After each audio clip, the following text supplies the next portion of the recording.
আসসালামু আলাইকুম আরহামতুল্লাহি ওয়া বারাকাতুহু।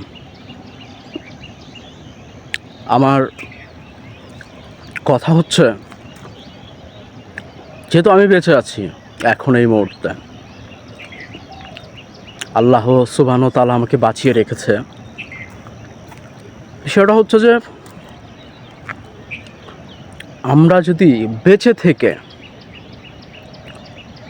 আল্লাহ তাআলার কাছে ক্ষমা না চাই, মাপ না চাই, মৃত্যুর পরে কি আমাদেরকে মাফ করে দিবে বা সেটা কি গ্রহণযোগ্য হবে?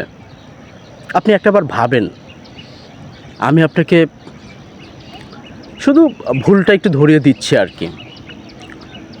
এটা খারাপভাবে নেবেন না, কারণ হচ্ছে যে মানুষ বাঁচেই বা কতদিন বা তার এই নিঃশ্বাস আছে এই দেহে। হয়তো 30, 40, 50, 60, 65, 70 বা 80 বা 100। যদি আল্লাহ পাক আপনাকে 100 বছর বাঁচিয়ে রাখে আলহামদুলিল্লাহ, আমাকেও যদি বাঁচিয়ে রাখে আলহামদুলিল্লাহ। ধরেন শৈশব পার করেই একটা যুবক বয়সে পা রেখেছি আর কি। তো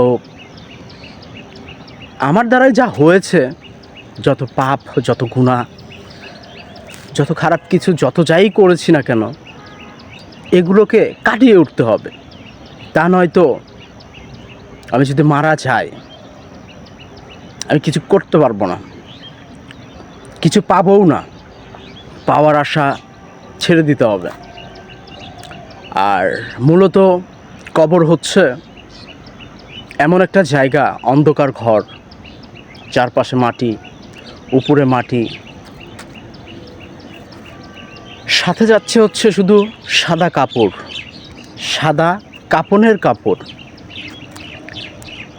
আর আপনার শরীরের সাথে যে জিনিসটা স্পেশালি বা আলহামদুলিল্লাহ যাবে, সেটা হচ্ছে আপনার দাড়ি। স্পেশালি ছেলে মানুষের জন্য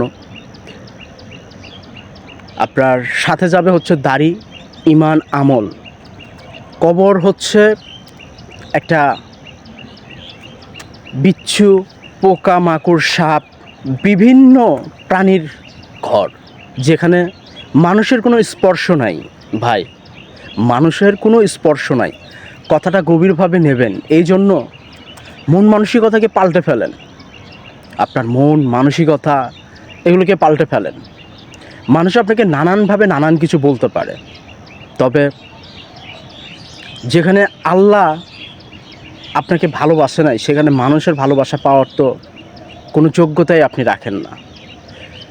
আল্লাহ তাআলা আপনাকে ভালোবাসা, যোগ্যতা এবং মানবিকতা দিকে রহমত করুক, সর্বদিক দিয়ে সাহায্য করুক এবং আল্লাহ পাকের রাস্তায় আপনি ফিরে আসেন। আপনার জন্য ভালো হবে ইনশাআল্লাহ তাআলা।